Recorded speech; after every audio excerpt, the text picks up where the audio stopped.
안녕하세요. 혹시 이런 생각 해보신 적 있나요? 왜 내 주변엔 항상 이상한 사람들만 나타날까? 나르시스트 본인이 이 영상을 볼 확률은 거의 없죠. 대신 여러분처럼 나르시스네 하며 지쳐있는 분들을 위해 준비했습니다. 15분만 투자해서 이 영상을 끝까지 보시면 마치 퍼즐 조각이 맞춰지는 듯한 깨달음을 얻으실 거예요. 왜 이 동네 인생에는 나르시스트가 자석처럼 달라붙는지, 그리고 이 악순환을 끊는 확실한 방법까지도요. 하지만 먼저 여러분이 정말로 나르시스트와의 관계에 있는지부터 확인해 볼까요? 이런 상황들 경험해 보신 적 있나요? 예를 들어 직장에서 내 의견은 무시당하는데 내 아이디어는 상사가 자기 것처럼 발표하고 실수하면 과도하게 비난받지만 잘해도 당연하다는 반응만, 혹은 연애나 결혼해서 내가 힘든 일이 있어도 나는 더 힘들어로 대화가 끝나고 모든 결정을 상대방이 하고 너가 날 진짜 사랑한다면 이라는 말을 자주 듣나요? 혹은 가족, 친구와 만날 때마다 나만 챙겨주고 양보하게 되고 내 고민을 얘기하면 그런 건 별거 아니라며 넘어가고 좋은 일이 있으면 시샘하거나 깎아내리나요? 핵심 포인트는 이겁니다. 그 사람과 있으면 에너지가 빨려나가는 느낌이 드나요? 주고받음이 균형적인가요? 편하게 진짜 내 모습을 보여줄 수 있나요? 그 관계가 나를 성장시키나요? 위축시키나요? 만약 절반 이상에 해당한다면 여러분은 나르시스트와의 관계 패턴에 깊이 빠져 있을 가능성이 높아요. 이건 여러분의 잘못이 아니라 무의식 깊숙한 곳에서 일어나는 심리적 메커니즘 때문입니다. 그런데 이 패턴이 어디서 나온 건지, 진짜 나르시스트가 무엇인지부터 알아야겠죠? 여러분, 나르시스트라는 말 들으면 뭐가 떠오르세요? 거울을 보면서 내가 정말 잘생겼다 하는 사람? 이건 완전한 오해입니다. 나르시시즘이란 단어가 유래한 그리스 신화의 나르키소스는 자기 모습에 반했지만, 진짜 나르시시들은 자기 자신을 제대로 사랑하지 못하는 사람들이에요. 그럼 왜 그렇게 이기적이고 잘난 척 할까요? 이는 마치 구멍 뚫린 양동이에 물을 계속 붓는 것처럼 끊임없이 다른 사람들에게서 인정과 관심을 빼앗아 와야 하는 거죠. 자기애와 이기심은 완전히 달라요. 진짜 자기를 사랑하는 사람은 남의 것을 빼앗을 필요가 없거든요. 그런데 나르시스트는 내가 살아남으려면 남의 것을 가져와야 해 라는 마음으로 살아갑니다. 그럼 이런 사람들은 도대체 어떻게 만들어진 걸까요? 여기서부터 이야기가 정말 흥미로워집니다. 나르시스트의 부모들 역시 높은 확률로 나르시스트예요. 그들은 아이를 있는 그대로 사랑하는 게 아니라 자신만의 기준과 환상에 맞춰주길 원해요. 예를 들어, 넌 우리 집안의 자랑이 되어야 해. 엄마가 못한 꿈을 너가 이뤄줘야지. 착하게 굴어야 사랑해줄 거야. 이런 말들을 들으며 자랐을 가능성이 크죠. 그런데 여기서 문제가 생겨요. 아예 타고난 순수한 개성과 기질은 부모의 조건에 맞춰질 수가 없거든요. 부모는 왜 이렇게 말을 안 듣지? 참 어려운 아이네 라고 생각하게 되고, 부모와 아이 사이에는 건강하고 사랑으로 가득 찬 애착이 형성되지 못해요. 결국 어른들은 아이를 문제아로 보게 되고, 아이는 점점 어른들에게 마음의 문을 닫게 됩니다. 부모와의 관계는 아이가 세상을 바라보는 렌즈가 되어버려요. 그렇게 아이 마음속에는 세상은 나에게 적대적이다라는 믿음이 자리 잡게 되죠. 사랑이 전부인 아이들이 이런 환경에서 자라면서 무엇을 배우게 될까요? 살아남으려면 그게 사랑이든 인정이든 힘이든 물질이든 남의 것을 빼앗아야 한다는 이기적인 생존 전략이 만들어지게 됩니다. 이런 사람들의 내면은 정말 고통스럽죠. 세상이 이기적이고 사랑 없는 곳이라 믿기 때문에 매일 전쟁에 나가는 군인처럼 전투복을 입고 살아가요. 타인을 조종하거나 이기적으로 행동해서 필요한 것을 얻고 끊임없이 내가 사랑받을 가치가 있다는 걸 증명하려고 해요. 마치 깨진 항아리에 물을 계속 붓는 것처럼 말이에요. 혹시 주변에 겉으로는 자신감 넘치고 사회적으로 성공한 것 같은데 인간관계가 불안해 보이는 사람 있지 않나요? 그들도 사실은 끊임없이 자존감을 채우기 위해 자신의 가치를 찾으려고 애쓰고 있는 경우가 대부분입니다. 그런데 더 중요한 질문이 남았어요. 왜 하필 여러분이 이런 사람들을 계속 만나게 될까요? 여기서부터가 이 영상의 핵심입니다. 놓치지 마세요. 정말 이상해요. 연애할 때마다 똑같은 유형만 만나게 되고, 직장에서도 그런 상사만. 제가 뭔가 잘못하고 있는 건가요? 이런 고민이 있으시죠? 여기서 인생의 가장 신기하고 정확한 법칙 하나를 알려드릴게요. 우리의 인생은 마치 거울과 같아서 내 안에 있는 것들만 현실에서 만나게 됩니다. 잠깐. 그럼 제 안에 나르시스트가 있다는 말인가요? 네. 하지만 오해하지 마시고 계속 채널 고정해 주세요.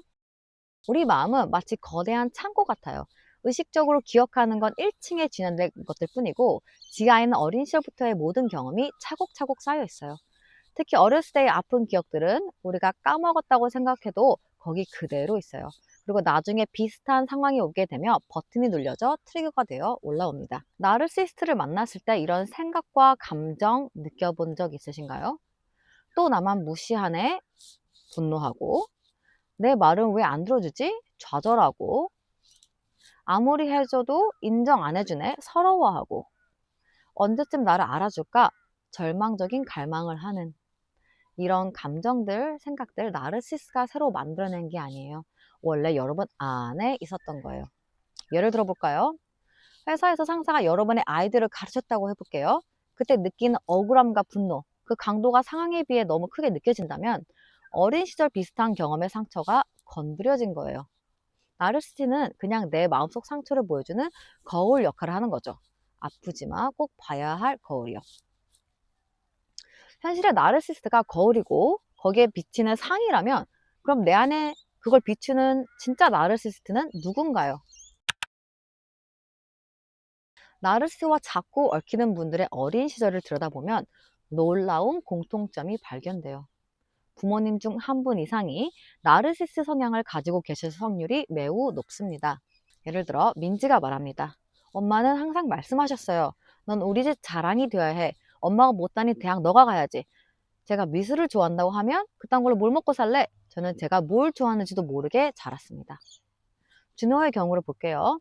아버지는 제가 뭘 해도 그것도 못하냐 였어요. 시험을 잘 봐도 다른 애들은 더 잘 봤을 텐데 상을 받아도 별거 아니지. 저는 아버지께 한 번이라도 잘했다는 소리를 들어보고 싶었어요.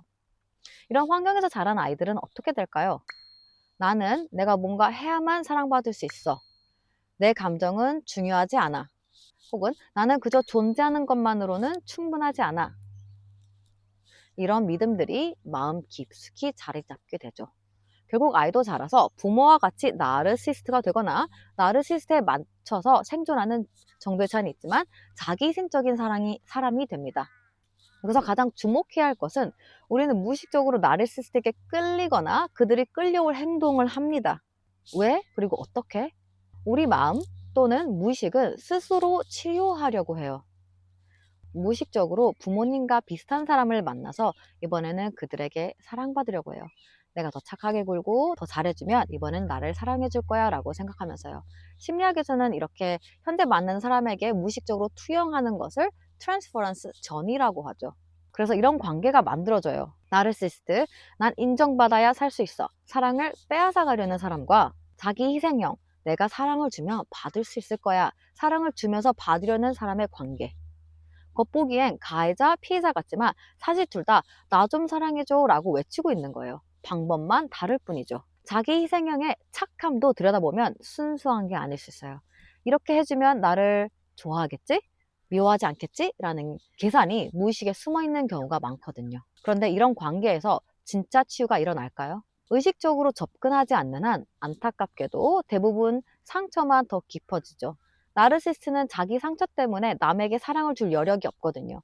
결국 자기 희생형은 역시 나는 사랑받을 수 없구나만 더 확신하게 되죠. 하지만 이런 아픈 관계들도 의미가 있어요.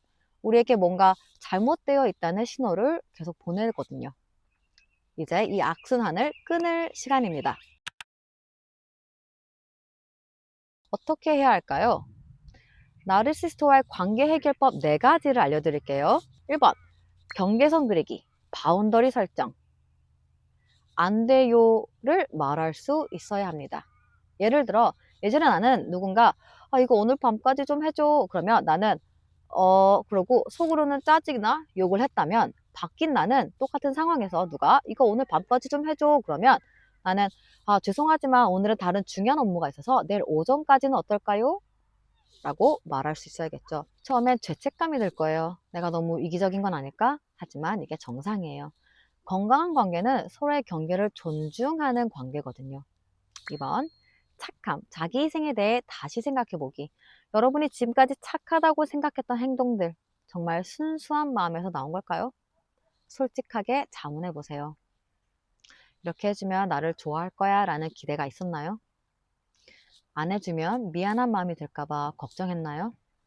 거절하면 관계가 끝날까봐 두려웠나요? 진짜 사랑은 조건이 없습니다. 내가 이렇게 해줬으니까 너도 나한테 이렇게 해줘야 해라가 아니라 그냥 주고 싶어서 주는 거예요. 3번, 내 안에 상처 마주하기. 가장 중요한 단계예요. 어린 시절의 상처를 마주하고 치유해야 합니다. 뿌리를 뽑는 거죠. 어린 시절을 되돌아보세요. 가능하면 내면 아이 작업, 무의식 치유나 트라우마 치유를 하세요. 위에 제가 작업한 예시 동영상 링크를 올렸습니다. 참고해주세요. 4번, 새로운 믿음 심기. 만약 기존 믿음들이 예를 들어 나는 뭔가 해야만 사랑받을 수 있어. 세상은 이기적이고 차가운 곳이야. 혹은 나는 충분하지 않아 였다면 새로운 믿음들로 바꾸세요. 나는 그냥 존재하는 것만으로도 사랑받을 가치가 있어. 세상에는 나를 진심으로 아끼는 사람들이 있어. 혹은 나는 이미 충분해. 그리고 노라고 말해도 돼. 이런 믿음들은 하루아침에 생기지 않습니다. 치유와 반복이 필요하죠. 마지막으로 여러분, 세상은 우리가 허락하는 만큼 사랑과 풍요로 가득한 곳이에요. 나르시스트들과의 관계로 힘들어하셨던 모든 분들이 이제는 진짜 자신을 사랑하고 건강한 사람들과 아름다운 관계를 맺어가시길 진심으로 바랍니다. 그리고 기억해 주세요. 여러분 존재는 그저 이유 없이 귀하고 소중합니다.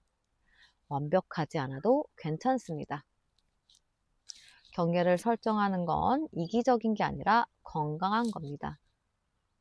치유는 하루아침에 되지 않지만 시작하면 반드시 변화가 옵니다. 그리고 질문이나 상담이 필요하시면 언제든지 연락주세요. 사랑합니다. 시청해주셔서 감사합니다.